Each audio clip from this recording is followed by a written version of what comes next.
बिस्मिल्लाहिर्रहमानिर्रहीम, अस्सलाम वालेकुम। विनस स्पोर्ट्स के साथ आपका मेज़बान शहजादा मोइन हाजिर है।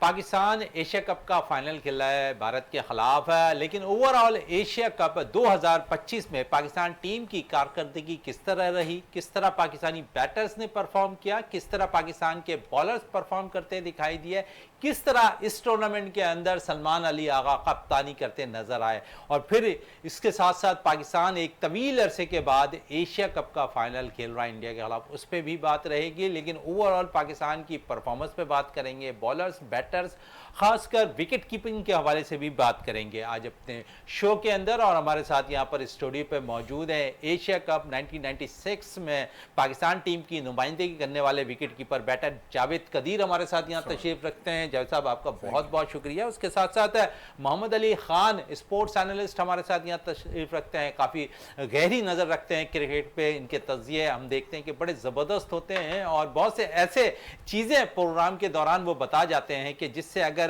खिलाड़ी उस पर अमल कर लें तो शायद पाकिस्तान टीम के लिए बेहतरी हो, पाकिस्तान जीत की राह पर गामजन होता हुआ नजर आए। तो खाइंकू यहाँ पर मोहम्मद अली साहब आपका, और जावेद साहब ओवरऑल पूरा टूर्नामेंट हमने खेला एशिया कप, तो कैसा देख रहे हैं आप इस टूर्नामेंट में पाकिस्तान टीम की? हमने देखा कि ओमान, यूएई के कमजोर टीमों के खिलाफ हम कहीं पर जो है बड़ा स्कोर करने में नाकाम रहे, फिर हम एक मैच में इंडिया के खिलाफ 171 करते हैं लेकिन हार जाते हैं, लेकिन फिर मोराल हमारी टीम का बड़ा जबरदस्त बन जाता है, उसके बाद हम फाइनल खेलते दिखाई देते हैं। क्या कहेंगे ओवरऑल पाकिस्तान टीम की कारकर्दगी, पाकिस्तान के ओपनर्स की कारकर्दगी भी मैं पूछना चाहूंगा आपसे। अस्सलाम वालेकुम। बात यह है कि ऊपर से हमें स्टार्ट अच्छा नहीं मिल रहा, जिसकी ये वजह है।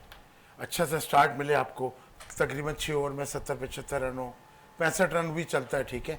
अच्छा सा स्टार्ट, 1-2 आउट हुए हैं तो फिर नीचे से अच्छा सा ये लोग सारे जो प्लेयर हैं हमारे वो लेके चलेंगे। लेकिन जैसा साहब इस टूर्नामेंट के अंदर हमारे पास है टॉप ऑर्डर, ओपनर रन करने में नाकाम नजर आए। 1 से 2 मैचेस में हमारे जो पावर प्ले में स्कोर होते हुए नजर आए, लेकिन हम बहुत ज़्यादा इनिसार कर रहे थे साइम अय्यूब पे। ओवरऑल पूरा फ्लॉप गए साइम अय्यूब इस टूर्नामेंट के अंदर।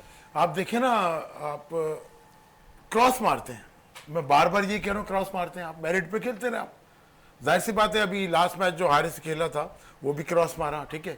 आपको मैं कहता हूँ मिड ऑन मिड ऑफ पे सामने मारे, ठीक है, बैट बॉल खुद ही देगा बस। अच्छा, दुनिया भर के बॉलर्स की अगर हम थोड़ी सी बात करें तो जब आप भी खेले, आप जिस वक्त खेल रहे थे उस वक्त एक पाकिस्तान के लिए दहशत कहलाने वाली फास्ट बॉलिंग अटैक मौजूद थी। वक़ार टीम के साथ थे, शोएब टीम के साथ थे, वसीम अकरम टीम के साथ थे, तो उस वक्त की दहशत पाकिस्तानी फास्ट बॉलिंग की। और अब जो हमारे पास मौजूद हैं, शाहीन शाह अफरीदी हमारे पास मौजूद हैं, हारिस रऊफ हमारे पास मौजूद हैं, हसन अली हमारे पास मौजूद हैं, सलमान मिर्ज़ा हमारे पास मौजूद, बहुत से ऐसे बॉलर्स और भी हैं हमारे पास जो फास्ट बॉलिंग जो इस वक्त कर रहा है पाकिस्तान टीम के लिए उसमें। और माजी में जो फास्ट बॉलर्स थे, बहुत ज़्यादा फ़र्क है, बहुत फ़र्क है। जाहिर सी बात है, आजकल के जो ये नए बच्चे हैं ये लोग करते हैं जिम, ठीक है। हमारे टाइम में वकार भाई, वसीम भाई, आकिब जावेद लंबी लंबी बॉलिंगें करते थे, नेट्स के साथ 10 ओवर करते थे, उसके बाद 10 ओवर करते थे। सकलैन मुश्ताक, शाहिद आफरीदी, इमरान ताहिर होता था, लाहौर में रहता था, ठीक है, वो हमारे मैच होते थे, लंबी लंबी बॉलिंगें करते थे। ये नए बच्चे ने लंबी लंबी बॉलिंगें नहीं कर रहे, और लाइन और लेंथ से नहीं कर रहे बॉल। उनके देखें गुमराह और दूसरा बॉलर क्या नाम है, क्रोश, हाँ, लाइन और लेंथ बस। लेफ्ट आर्म क्या है जो नया अर्शदीप सिंह, उसकी लाइन वाला आप देखें, बस सिर्फ लाइन और लेंथ होता है। हमारे माशाल्लाह हारिस रऊफ भी अच्छा है, हसन अली भी अच्छा है, शहनशाह अफरीदी भी, सिर्फ लाइन और लेंथ और गुड लेंथ पे बस। बैट्समैन उधर से डरेगा, जहां आपने इधर की कट खिलाई, कट लग गया, इधर मिड विकेट कराई, मिड विकेट, सिर्फ लाइन और लेंथ। लाइन और लेंथ। और मोहम्मद अली खान साहब, आपसे ये पूछना चाहूँगा क्योंकि जावेद भाई से मैंने यही बात की कि पाकिस्तान टीम की ओवरऑल अगर इस परफॉर्मेंस इस टूर्नामेंट में देखें तो हाँ ना कर और दुआओं ने एक दफ़ा फिर असर किया, हम फाइनल खेल रहे हैं। लेकिन जो परफॉर्मेंस है पाकिस्तान के साथ अगर हम देखें तो टॉप ऑर्डर हमारे रन नहीं कर रहे, हमारे ओपनर्स रन नहीं कर रहे, लेकिन हम फिर भी कहीं ना कहीं मैच फिनिश कर मैच जीतते दिखाई दे रहे हैं। निचले नंबर पर अगर चले जाएं तो शायद काफ़ी नुक्ताचीनी हुई यहाँ पर टीम में सिलेक्शन पे मोहम्मद नवाज़ की, लेकिन मैं समझता हूँ कि इस टूर्नामेंट में ओवरऑल अगर पाकिस्तान को फाइनल तक रिसाई मिली है तो मोहम्मद नवाज़ का बड़ा अमल दखल है। थैंक यू शहजादा मोइन। देखें, सबसे पहले मैं स्टार्ट करूँगा कि आपने टीम सेलेक्ट क्या की है। पहले आप ये देखें, आपने टीम को जो कप्तान चेंज किया, आपने कहा कि हम मॉडर्न डे क्रिकेट नहीं खेल रहे हैं, ठीक है, इसलिए आपने सलमान अली आगा को, जो कि एक ऑटोमेटिक चॉइस नहीं थे T20 क्रिकेट के लिए, आपने उनको एज अ कैप्टन टीम में इंट्रोड्यूस किया। अब आप ये देखें एज अ कैप्टन सबसे पहले कि सलमान अली आगा की क्या परफॉर्मेंसेज रही हैं पूरे टूर्नामेंट के अंदर। हमने देखा कि वो स्ट्रगल करते हुए नजर आए हमें, और उनको सबसे बड़ी बात जो है वो बॉलर की जो देखें, जो सबसे पहले बेसिक चीज जो होती है बॉलर का हाथ रीड करना, वो पाकिस्तान के बहुत सारे मिडिल ऑर्डर बैट्समैन इसलिए कामयाब नहीं हो पा रहे कि वो स्पिन बॉलिंग में उनका हाथ रीड नहीं कर पा रहे, चाहे कुलदीप यादव हो, चाहे हसरंगा हो, या इवन एसोसिएट मेंबर्स की टीम के जो स्पिनर्स है पाकिस्तान के बैट्समैन, उनको भी खेलने से जो है वो कतराते हुए नजर आ रहे हैं। आप ये देखें कि जब आप ये समझ में एक बात नहीं आती कि इनको टीम में सिलेक्ट करता कौन है। हमारी पाकिस्तानी टीम जो कि 25-26 करोड़ आवाम की एक टीम है, उसमें से 11 जो लड़के सिलेक्ट हुए हैं, आपने उनको सिलेक्ट किया है जो इवन स्पिनर का हाथ रीड नहीं कर सकते। इसकी जो मुझे सबसे बड़ी वजह नजर आती है कि हम लोग ज्यादा जो हमारे बैट्समैन हैं जो नेट प्रैक्टिस करते हैं वो मशीन से करते हैं। देखिए, मशीन से आपको एक एंगल से बॉल आ रहा है, आपको सीधा बॉल आ रहा है, आप पकड़ नहीं पाते कि कौन सा बॉल अंदर आएगा, कौन सा बाहर निकलेगा, कौन सी गुगली हो रही है, कौन सा फ्लिपर हो रहा है, कौन सा टॉप स्पिन हो रहा है। इवन आप नॉर्मल जो है ऑफ ब्रेक बॉलर पे आउट हो जाते हैं। ना सिर्फ जो अभी करंट पाकिस्तान की टीम है इसमें जो बैटर सिलेक्ट हुए हैं, कोई एक बैट्समैन आप मुझे ऐसा बता दें जिसने अभी तक हाथ रीड किया हो। अगर मैं इससे पीछे जाऊं, हम बाबर आजम पे तनकीद करते थे, बाबर आजम भी एक नॉर्मल ऑफ स्पिन को भी रीड करने से कासिर थे। ठीक है, बाबर आजम बाकी चीजों में कंसिस्टेंट थे, रिजवान काफी चीजों में कंसिस्टेंट थे, उनके स्ट्राइक रेट कम थे, लेकिन वो ऐसी पाकिस्तान में पैनिक बटन ऑन नहीं होता था। अभी आपने पूरे एशिया कप में देखा कि पाकिस्तान की 3-4 विकेटें 3-4 ओवर में गिर जाती हैं।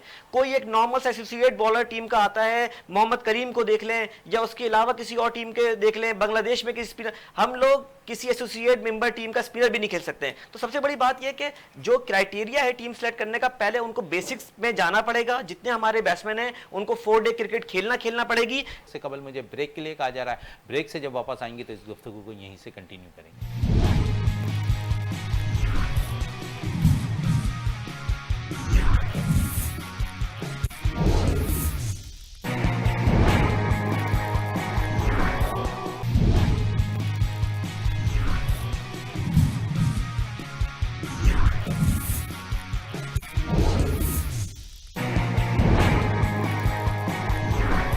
अच्छी निशानदेही की, यहाँ पर हम स्पिनर्स को रीड नहीं कर पा रहे। और अगर हम देखें तो हमारे पास सुफियान मुकीम मौजूद हैं। अगर सुफियान का मुआवजा कुलदीप से किया जाए, सुफियान का नूर से किया जाए, तो एक जैसे सेम नज़र आ रहे हैं। कुलदीप अगर देखें तो कुछ बेहतर है इनसे, लेकिन आप नेट पे जो आप बात कर रहे हैं ना, हम मशीन पर कर रहे हैं। अगर यही सुफियान आपको कंटिन्यू बॉल कर रहे हैं, यही आपको इब्रार कंटिन्यू बैटर्स को बॉल कर रहे हैं, तो आप समझते हैं कि बहुत फर्क पड़ेगा। क्योंकि मैं समझता हूं कि सुफियान उस लेवल का बॉलर है जो आपके पास नूर बांग्लादेश का करता दिखाई दे रहा है, जो कुलदीप आपका इंडिया की तरफ से खेलता दिखाई दे रहा है। कुलदीप यादव का एक बहुत बड़ा एक्सपीरियंस है। वो 50-60 मैच तो एक सीजन आईपीएल के खेल लेते हैं। सबसे बड़ी बात ये है, उनको मैच प्रैक्टिस बहुत है, उनको T20 का तजुर्बा बहुत है। पहले वो कामयाब नहीं हो रहे थे, उन्होंने अपनी टेक्निक को थोड़ा सा चेंज किया, और जब उन्होंने अपना कमबैक किया है तो वो इंडिया के नंबर 1 बॉलर बन गए। तो इसी तरीके से उनके पास कोई बेंच स्ट्रेंथ देखें अगर आप इंडिया की, तो उनके पास तो लाइन लगी हुई है। उनके पास कुलदीप यादव हैं, उनके पास अक्षर पटेल हैं,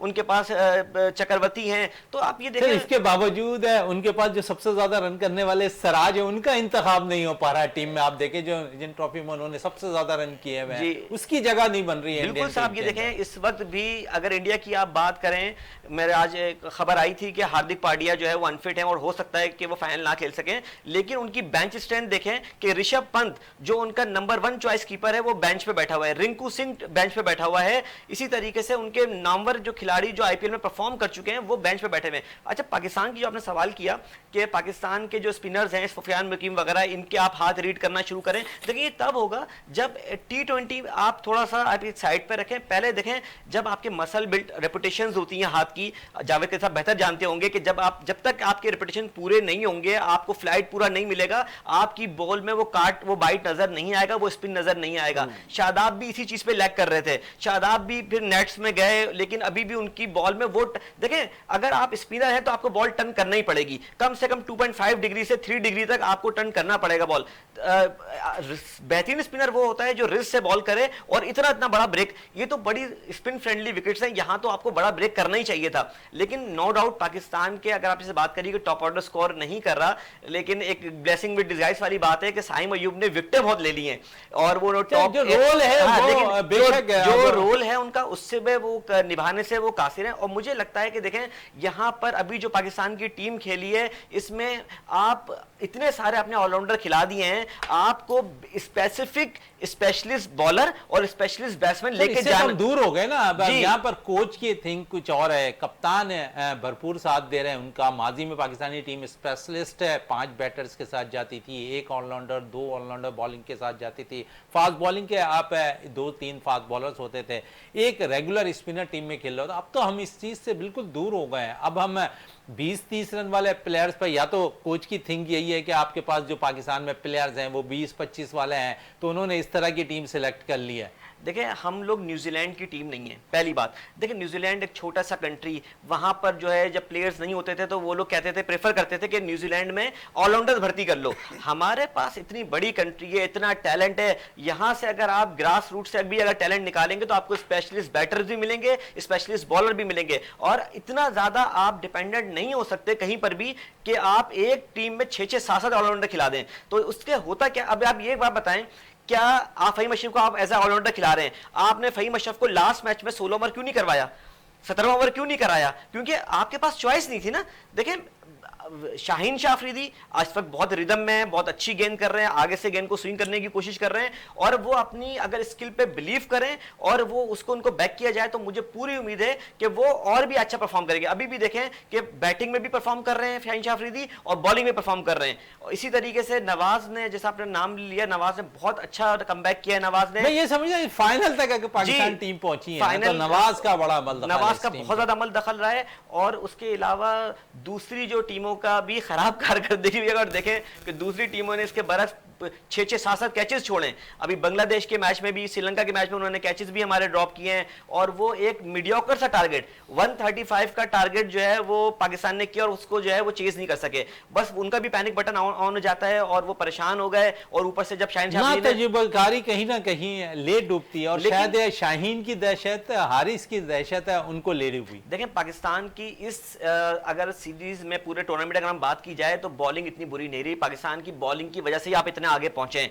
और इवन दो के नीचे के बॉलर्स ने आके बैटिंग में भी जो है वो पार्ट लिया है, पार्टिसिपेट किया है। और अच्छे समझ लीजिए अगर परसेंटेज देखा जाए तो 40-50% स्कोर जो है वो आपके नीचे बैटिंग 6 के बाद जिन्होंने स्कोर किया उन्होंने स्कोर किया है, चाहे वो नवाज हो, चाहे वो शाहीन शाह अफरीदी हो, चाहे वो हारिस हो, या जो है वो आपके फहीम अशरफ हो। फहीम अशरफ ने भी कुछ इनिंग्स बहुत, लेकिन फहीम अशरफ की अगर हम जहां तक बॉलिंग की बात करें तो उनकी बॉलिंग में ना वो स्पीड नजर आ रही है, ना वो बाइट नजर आ रही है। फहीम अशरफ, लेकिन इसके बावजूद जब आपके पास फहीम अशरफ के मुतबादिल के तौर पर वसीम जूनियर मौजूद है, हमने उन्हें मौका नहीं दिया। इस पर मैं ज़रूर बात करूंगा। जावेद साहब, अभी कुछ देर पहले अली साहब कह रहे थे कि हम मशीनों पर ज़्यादा फोकस कर रहे हैं। माजी में ऐसा कुछ नहीं हुआ करता था, लंबे लंबे स्पेल हुआ करते थे स्पिनर्स, वरना तो फिर हम देखते थे कि जो ट्रेनिंग कराने के लिए आप बाहर से स्पिनर अपने बुला लिया करते थे तो वो ट्रेनिंग करवा रहे होते थे। तो आप समझ रहे हैं कि ये चीज़ों की अब ज़रूरत है। हम मशीनों पर ज़्यादा चले गए, फोकस करना शुरू कर दिया, गेम ज़्यादा कर रहे हैं। अली भाई बिल्कुल सही कह रहे हैं। इनका पॉइंट है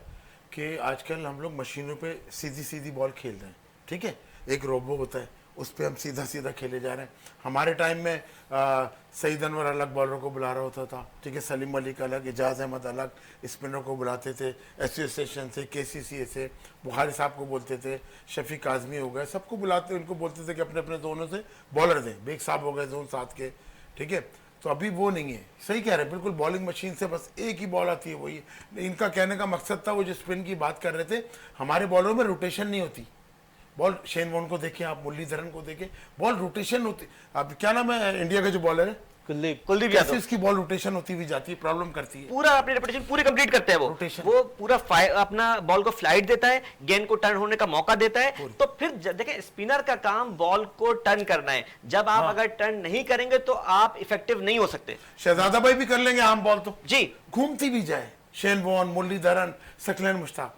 चलें इस तरह, क्योंकि आपने बॉलर्स की और टिप्स पे भी बात की है, बड़ा निखारा है आपने पाकिस्तान विमेंस टीम की कप्तान फातिमा सना को। इस वक्त पाकिस्तान आईसीसी वर्ल्ड कप में जो है पाकिस्तानी टीम की वो क़यादत कर रही हैं और बचपन से आपके पास वो थी यहाँ पर फातिमा सना। लेकिन इस पर मैं ज़रूर बात करूँगा क्योंकि पाकिस्तान आईसीसी वर्ल्ड कप में भी विमेंस की नुमाइंदगी कर रहे हैं और फातिमा सना पाकिस्तान टीम की कप्तान है। लेकिन उससे कबल मुझे ब्रेक के लिए कहा जा रहा है, ब्रेक से जब वापस आएंगे तो इस गुफ्तगू को यहीं से कंटिन्यू करेंगे।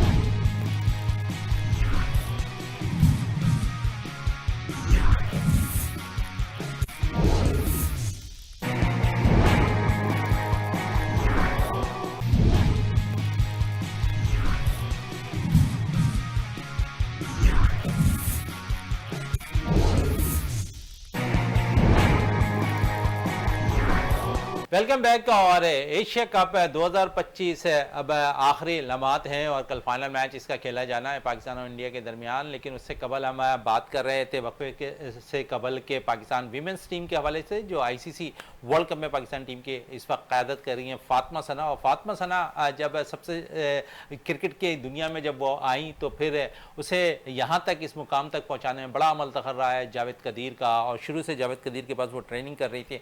फातिमा के हवाले से हमें बताएं किस तरह वो यहाँ आपके पास आई, फिर वो आहिस्ता आहिस्ता हम देख रहे हैं कि उसके अंदर निखार पैदा हुआ और आज वो पाकिस्तान क्रिकेट टीम की विमेंस की कप्तान है और आईसीसी में पाकिस्तान टीम की क़यादत कर रही हैं।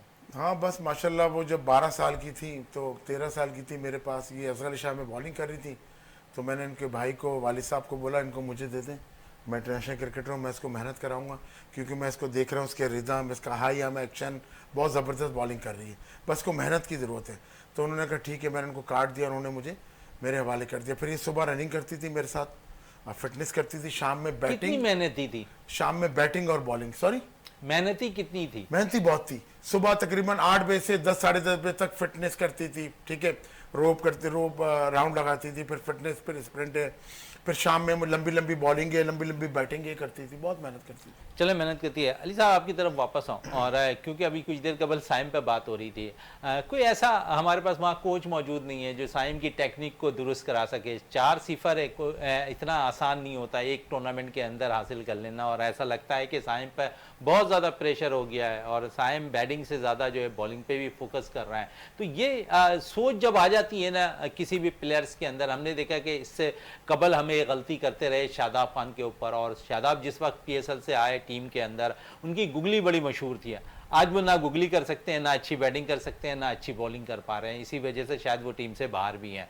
क्या कहेंगे, ये चीज़ अगर किसी के सौंप दी जाए तो शायद उसके कैरियर नुकसान होता हुआ नजर आता है? बिल्कुल सही कहा आपने कि साइम अयूब जैसे आपने बात करी पहले कि वो स्कोर नहीं कर पा रहे, मुसलसल 4 डक्स जो हैं वो उनके नाम हो गई हैं। और इससे पहले भी अगर आप देखें ट्राई सीरीज़ जो हुई थी उसमें भी वो कुछ खातिर खा परफॉर्म नहीं कर सके थे। देखें बात ये है कि जब अगर आपका स्कोर नहीं हो रहा होता तो जितने भी बड़े बैट्समैन हैं वो कोशिश ये करते हैं कि 1-2 ओवर जो है या 3 ओवर कम से कम सिंगल डबल पे एनएसआर करें, उनको बॉल नजर आना शुरू हो जाए, उसके बाद वो अपने शॉट्स में जाएं। या जब उनको नजर आता है कि बॉल उनके जोन में, देखें आजकल आप वही बात है कि मैं फिर ये बात कहूंगा कि मॉडर्न डे क्रिकेट असल में है क्या। मॉडर्न डे क्रिकेट आपने देखा, अभिषेक से सीखें कि मॉडर्न डे क्रिकेट क्या होती है। जब उनके जोन में बॉल आ गया, उनके रडार पे बॉल आ गया तो फिर वो उसको छोड़ते नहीं है, उसको जाने नहीं देते। उनको पता है कि गेंद मुझे मुंह पे मिल गया तो इसको ये बाउंड्री से आजकल इतने अच्छे बैट्स हैं, इतनी अच्छी जो है वो आपकी वो प्रैक्टिस हुई हुई है, आप एक जो है वो शॉट करते हैं, वो देखें वो फ्लिक के ऊपर छक्के मार रहे हैं। तो आप ये देखें, ये डरने वाला ये बात जरूर है कि आप देखें फेयरलेस क्रिकेट खेलें, लेकिन फेयरलेस के साथ आपका माइंड भी होना चाहिए। हम कहते हैं एग्रेशन कंट्रोल्ड होनी चाहिए। कंट्रोल एग्रेशन क्या है, जब आपके जोन में बॉल आता है तब आप मारें, आपको बॉल नहीं मिल रहा आप सिंगल करें। पाकिस्तान की सबसे बड़ी अच्छी बात आपने की है, मुझे सिंगल से याद आ गया कि इस टूर्नामेंट में, और मैंने जब अभी सर्च किया है पाकिस्तान दुनिया भर के ममालिक के अंदर जितनी भी अभी तक T20 क्रिकेट हुई है और बड़ी टीमों से लेकर छोटी टीमों तक, सबसे ज़्यादा डॉट बॉल्स है जो T20 फॉर्मेट पे हमारी टीम ने खेले। आप सोचें कि हम जिम्बाब्वे से भी कमतर हो गए कि डॉट बॉल्स के मामले में। देखें पाकिस्तान जो पिछला मैच फंस के अपना बांग्लादेश से हुआ है, बांग्लादेश की साइड कोई बड़ी साइड नहीं है, वो आपके नीचे आती है, टॉप 8 में भी नहीं आती वो। आपको ये देखना है कि अगर कोई बॉलर अच्छी बॉल कर रहा है तो आप उसको रिस्पेक्ट करें, उसको सिंगल डबल करें। जब आप सिंगल डबल करेंगे वो आपको लाजमी एक बॉल जरूर जो है वो वेवर्ट करेगा, ऑफ द स्टंप करेगा, फुल टॉस करेगा, वेवर्ट बॉल जरूर करेगा। चाहे ये कोई क्रिकेट तब्दील नहीं हुई है, चाहे वो टेस्ट मैच हो, चाहे वो वनडे हो, चाहे T20 हो, सिंगल की अहमियत हमेशा रही है। हम माजी में जावेद मियांदाद को देखते हुए आए हैं कि वो कैसे सिंगल करते थे, उनके सिंगल रुकते ही नहीं थे। यहां पर होता क्या है कि एक बैट्समैन आपका फखर जमान जो है वो छक्का मार देते हैं, अगली 4 गेंदों पे सिंगल नहीं ले पाते, तो ओवर एंड कहां पे हुआ, 6-8 पे आपका ओवर खत्म हो गया। आपने सरफराज को जो है वो क्यों निकाला? सरफराज को 11 सीरीज आपको जितवा के दी उसने, उसका अगर आप स्ट्राइक रेट देखें तो 130 का उसका स्ट्राइक रेट था। सरफराज सिंगल डबल पे ज्यादा फोकस करता था और एक ऑड बाउंड्री वो जरूर मारते थे, वो जब उनके रेंज में बॉल आती थी। वो देखें आपने उनको एक, हम लोग बहुत जो है ना जज्बाती कौम है, हमने देखा कि भाई चौके छक्के नहीं लग रहे, इसको बाहर कर दो। आप ये देखें कि जो बैट्समैन चौका छक्का लगा रहा है वो अगले 5 बॉलों पे स्कोर कितना कर रहा है, चाहे वो फखर जमान हो, चाहे वो साइम अयूब हो, या आप जितने भी बैट्समैन को आप उठा के देख लें, हमारे जितने भी जो मॉडर्न। अच्छा, इसमें एक फर्क अली साहब आता है कि हम डोमेस्टिक क्रिकेट को इज्जत नहीं देते हैं। ये वो प्लेयर्स हैं जो डोमेस्टिक कम खेलते हैं। इनमें से एक प्लेयर ऐसा भी है जो डोमेस्टिक सर्किट से भरपूर मजा हुआ आया, और साहबजादा फरहान की मैं बात कर रहा हूँ, बड़ा अच्छा उसने रिदम भी दिया। बेशक वो बड़ी हिटें नहीं मार पा रहा है, लेकिन जब भी उन्होंने मारा पक्का मारा है। मैं समझता हूँ कि डोमेस्टिक क्रिकेट अगर कोई क्रिकेटर खेल रहा है रेगुलर तो उसका परफॉर्म कहीं ना कहीं नजर आ जाता है। और आप देखा कि यहाँ जब भी पाकिस्तानी टीम को मुश्किलात हुई, जब भी तगड़ी टीम के खिलाफ, आपने देखा पिछले दोनों मैचेस जो इंडिया के खिलाफ हमने खेले हैं और वहां पर साहबजादा फरहान ने रन किए हैं। देखें डोमेस्टिक की परफॉर्मेंस के ऊपर आप सिलेक्ट कहाँ करते हैं लड़कों को? जो लड़के डोमेस्टिक में पूरा सीजन परफॉर्म कर रहे हैं, जिन्होंने रनों के ढेर लगा दिए, जिन्होंने विकेटों के ढेर लगा दिए, जो सीधे बल्ले से खेलते हैं, जिनको जैसे जावेद साहब कह रहे थे कि आप वी में खेलें, अब्दुल रज़ाक वी में खेलते थे हिटिंग, शाहिद अफरीदी वी में हिटिंग करते थे, तो जब अजहर महमूद वी पे हिटिंग करते थे, तो जब आप वी में हिटिंग नहीं करना आपको आती, आप क्रॉस बैटेड शॉट खेलेंगे तो अपनी विकेट। आप देखें इंडिया के खिलाफ जो सेकंड मैच था, कितने पाकिस्तानी बैटर जो थे वो स्वीप मारने गए, गेंद खड़ी हो गई, उनको पता ही नहीं था कि गेंद कहां से टॉपेज हो रही है। सिर्फ आंखें, चाहे पाकिस्तान के कप्तान को आप देख लें, बिल्कुल क्लूलेस नजर आए, वो बॉल को पिक ही नहीं कर रहे हैं, उसकी लेंथ को पिक नहीं कर रहे हैं, उसकी बाइट को, उसकी टर्न को पिक नहीं कर पा रहे हैं, ना स्विंग को पिक कर पा रहे हैं। तो जब आप डोमेस्टिक क्रिकेट से पूरा सर्किट होके नहीं आएंगे, हमारे यहां सिलेक्शन हो रही है पीएसएल के ऊपर, पीएसएल में जो बच्चा परफॉर्म करके आ जाता है उसको पता है शॉर्टकट ये है, मैं पीएसएल में 4 छक्के लगा दूंगा, मैं आ जाऊंगा टीम के अंदर। सऊद शकील पाकिस्तान के पास सबसे रिलायबल बैट्समैन जो इस मॉडर्न एरा में आया था, आपने उसको 1-2 बैड परफॉर्मेंस के ऊपर बाहर कर दिया। देखें इन सिचुएशन में इन विकेटों के ऊपर उसको स्वीप करना आता है।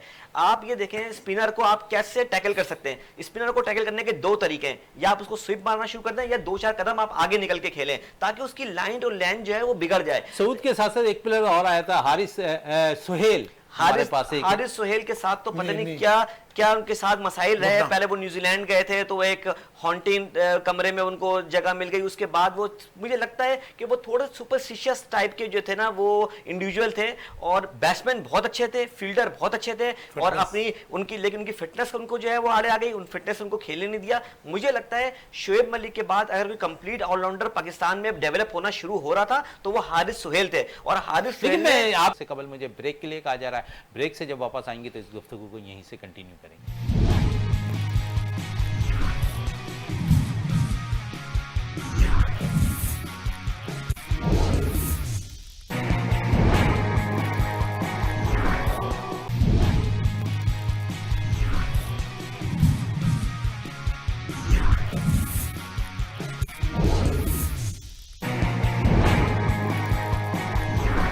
आपने 2 का नाम लिया, लेकिन मैं समझता हूं कि आपने 2 शोएब मलिक के बाद हारिस सुहेल की बात की, लेकिन अब मुझे जो लग रहा है कि शायद उसे पाकिस्तानी टीम मौका ज्यादा दे दे।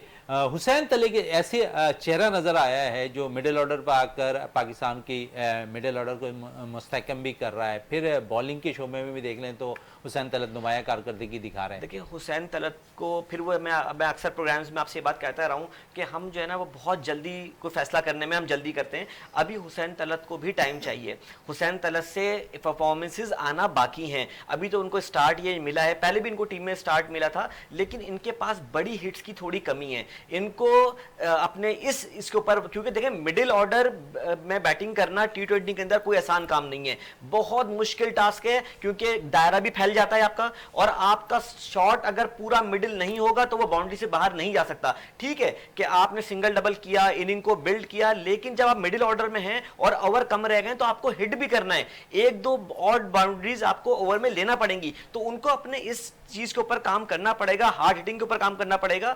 अब देखें कि अभी तक मुझे ऐसा कोई ऐसा प्लेयर नजर नहीं आ रहा, जैसे रजाक ने कहा था कि मैं पावर हिटिंग के ऊपर एक लेकर आए थे निकाल कर, लेकिन उसने अभी हनी पावर ट्रॉफी में भी अच्छे रन, लेकिन उनको सेलेक्ट नहीं किया गया, तो इस वजह से भी उनके लिए कुछ बात करना। अच्छा चलें इस पे बात करते हैं मजीद, और डोमेस्टिक क्रिकेटर्स पे भी। जावेद कदीर साहब, एक और batter, wicket keeper batter Mohammad Haris इस टीम में मौजूद हैं। 2 इनिंग एक खेलने में कामयाब है, एक 31 रन की बारी लास्ट मैच में इंडिया के यहाँ पर बांग्लादेश के खिलाफ खेलते नजर आए, और उससे कबल 66 रन ओमान के खिलाफ खेलते नजर आए।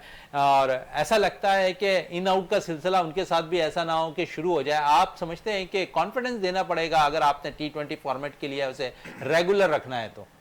नहीं भी ये ड्रॉप हो जाएंगे इसके बाद, अपना एशिया कप के बाद बिल्कुल सही कह रहे हैं, बिल्कुल ड्रॉप हो जाएगा, क्योंकि बिल्कुल हारिस ने अपना लास्ट मैच में भी कीपिंग देखी आपने क्या किया, आपको पता है क्या किया बताएं? आपको बॉल आया तो उसने हाथ मार दिया जी, देखा जी, बॉल स्टंप के पीछे आना था, उसने पहले ही।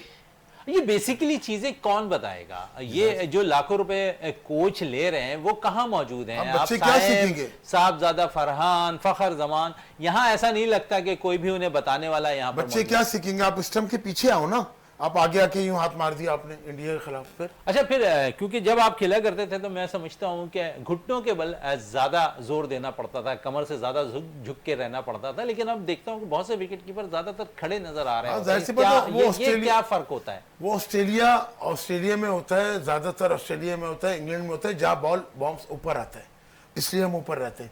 मगर ये पाकिस्तानी पीछे एशिया कप हो गई, शारजा हो गई, दुबई हो गई, इधर लो बॉल रहता है, इधर हमने बैठे रहते हैं, जितना बॉल उठे उतना ही आपने बॉल पकड़ना है। और इंग्लैंड में ये लोग समझते कि बैठते ही नहीं ये लोग।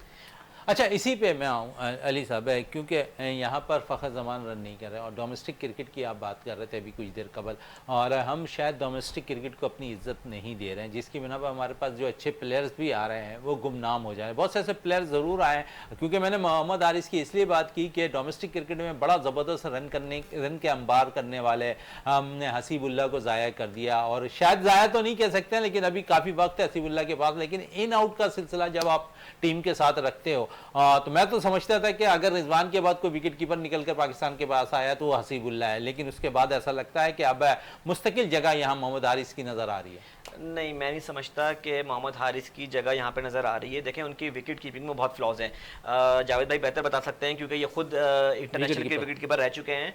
और देखें लो बाउंस विकेटों के ऊपर आपको ऑन टोज रहना पड़ता है, आपको अपने आप को नीचे करना पड़ता है। आप ये देखें कि रिजवान की कीपिंग में क्या फ्लॉ है। रिजवान इस वक्त पाकिस्तान का नंबर 1 विकेट कीपर है, बहुत एजाइल है, बहुत फास्ट है, और उसको बॉलिंग का, अब मैं पूरे मैचेस मैंने कवर किए हैं, देख रहा था मैं कि हारिस जो है वो शाहीन शाह अफरीदी की सीधी बॉल भी ना उसके हाथ पे लग के बाउंस हो जाती है और वो गिर जाती है। वो तो शुक्र है वो कैचेस नहीं गिरा रहा है, लेकिन उसने कैच भी ड्रॉप किए हैं, उससे रन आउट भी छोड़े हैं, और उससे स्टंप चांस भी जाया किए हैं। और जहां तक हारिस की बैटिंग का ताल्लुक है, देखें अगर जो आप बता रहे हैं ओमान के खिलाफ 66 रन किए, आप उनकी इनिंग दोबारा उठा के देख लें, वो किस कदर बिजार इनिंग थी, उसमें उनकी बॉल मिडिल हो ही नहीं रही थी, और उनको चांस भी मिले, उसके बाद जाके उन्होंने जो है वो एक दो ऑड बाउंड्रीज के साथ अपने 66 रन उन्होंने स्कोर किए। लेकिन ब्लेसिंग विद डिसगाइज, वो भी बहुत जरूरी रन थे, वरना पाकिस्तान को वो मैच पाकिस्तान को सर पे पड़ गया था। तो देखें मुझे लगता है कि इस टीम के अंदर जो सिलेक्शन की मैंने आपसे पहले बात की थी, इस टीम में बाबर आजम की जगह भी बनती थी। देखें वन डाउन की पोजीशन, मैं नहीं कहता कि आप बाबर से ओपनिंग कराएं, बाबर वन डाउन के सॉलिड प्लेयर हैं, चाहे कोई सा भी फॉर्मेट आप बेशक जो मर्जी फॉर्मेट हो, टेस्ट हो, वनडे हो, T20 हो, आपको वन डाउन पोजीशन पे एक सॉलिड बैट्समैन लाजमी चाहिए जो इनिंग को बिल्ड करता है, पूरे प्लेयर्स को अराउंड लेके चलता है, और उसका स्ट्राइक रेट 130 140 भी अगर रहेगा तो बहुत अच्छा है। आप ये देखें इस वक्त जो भी लड़के हैं उसमें सर, इसमें आप ये देखें, आपने कप्तान चेंज किया बाबर आजम को कि भाई उसका स्ट्राइक रेट 130 का है, आप मुझे बताएं 110 के स्ट्राइक रेट से इस वक्त सलमान अली आगा बैटिंग कर रहे हैं, उनके कम से कम आपको ये पता होता था कि बाबर आजम की विकेट वो थ्रो नहीं करेंगे। यहां पर ये पैनिक होकर विकेट थ्रो करके आ रहे हैं। और ये जब आपका कप्तान, अब ये बताएं कि जब कप्तान ऐसी इनिंग्स खेलेगा तो क्या उसकी टीम में जगह बनती होगी? कप्तान की टीम में जगह बनी नहीं रही है। कप्तान की टीम में जगह नहीं बन रही है, इस पर जरूर बात रहेगी, लेकिन इस वक्त मुझे ब्रेक के लिए कहा जा रहा है। ब्रेक से वापस आते हैं तो गुफ्तगू को मजीद जारी रखते हैं।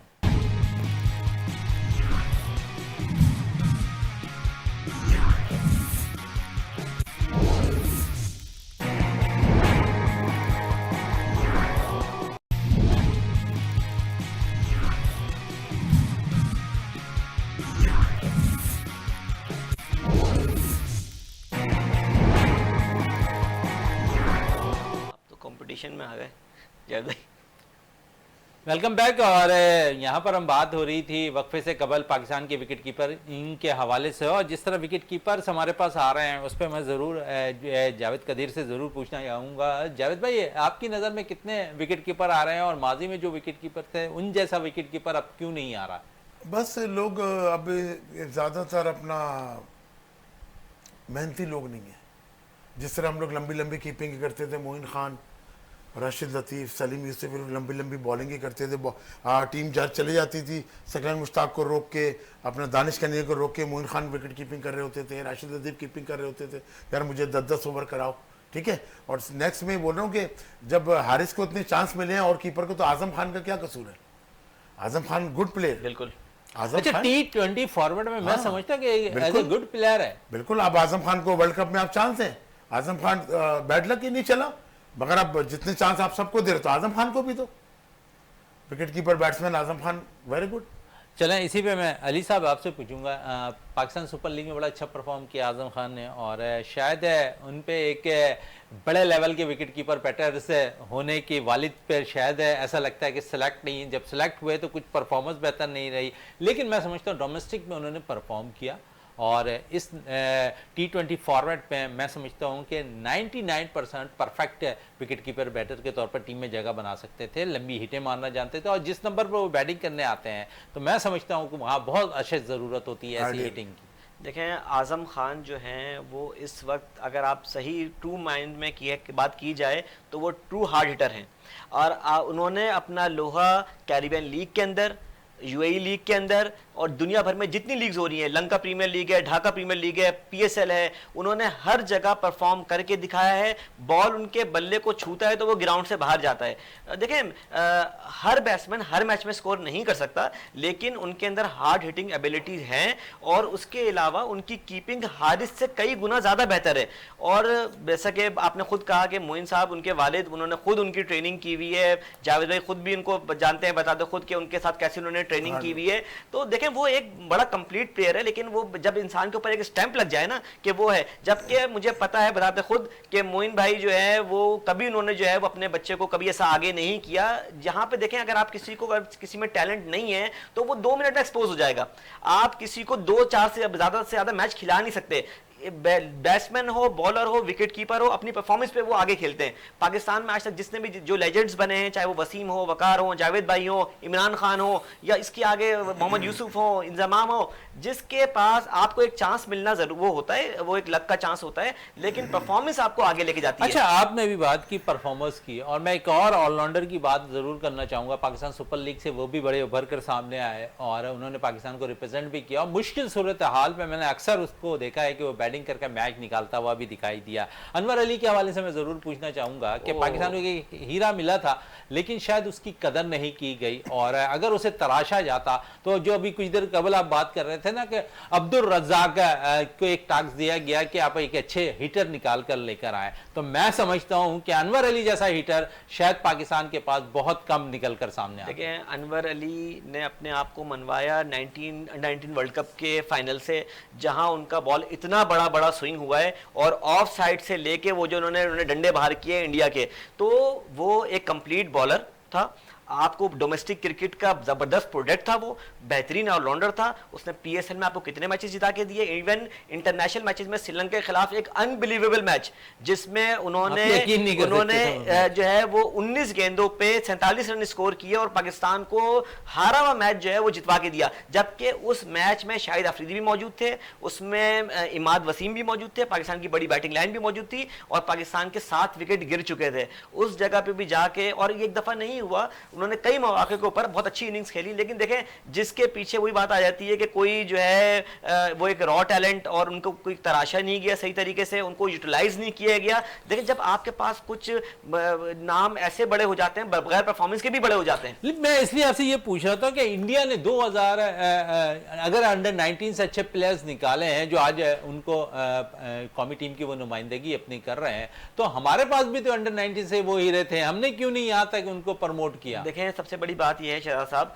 कि हमारा स्ट्रक्चर है क्या। इंडिया ने अपने लोगों पे, अपनी क्रिकेट पे इन्वेस्ट किया।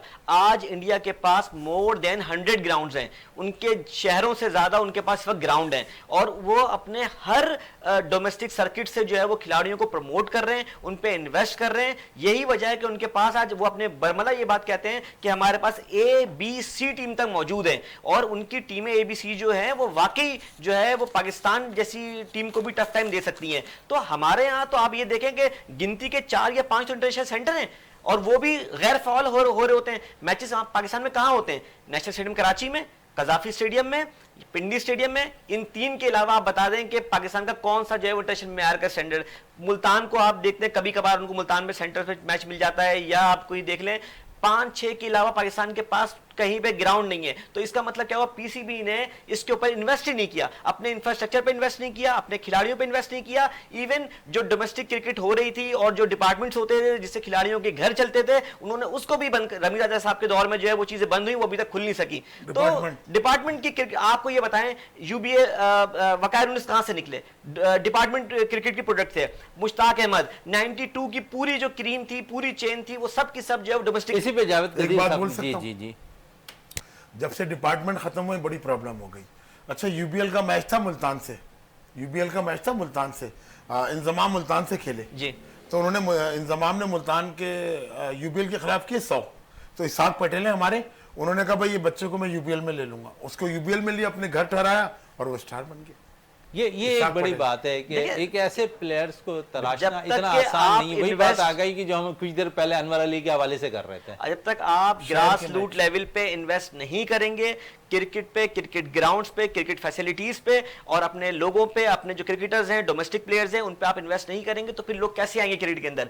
देखें जब तक कोई चार्म नजर नहीं, फिर लोगों को क्या नजर आता है? वही बात हम ये कहते हैं, प्रोडक्ट क्यों नहीं निकल के नहीं आ रही? क्योंकि 4 डे क्रिकेट नहीं खेल रहे। सिर्फ पीएसएल की हद तक आप क्रिकेट खेलते हैं, आपने एक इनिंग में 4-5 छक्के मारे, उसकी बेसिस पे आप सिलेक्ट हो जाते हैं। जब आप इंटरनेशनल क्रिकेट का एक्सपोजर आपको मिलता है, आपको चांस मिलता है, आप फेल। अब आप ये देखें, क्या वो साइम अयूब की हम बात कर रहे थे, साइम अयूब ओपनर आके आपने उनकी देखी परफॉर्मेंसेस, उन्होंने ऑस्ट्रेलिया में अच्छा परफॉर्म किया, उन्होंने और जगह पे साउथ अफ्रीका में अच्छा परफॉर्म किया, लेकिन जब यहाँ पे उनकी टेक्निक एक्सपोज हो गई, यहाँ पे अब उनको जरूरत इस चीज की थी कि देखें, मैं जब जैसे पहले बात करी कि उनको सिंगल डबल 1-2 ओवर लें, अपना कॉन्फिडेंस बहाल करें, जब गेंद नजर आना शुरू हो जाए उसके बाद अपने शॉट्स के ऊपर जाएं।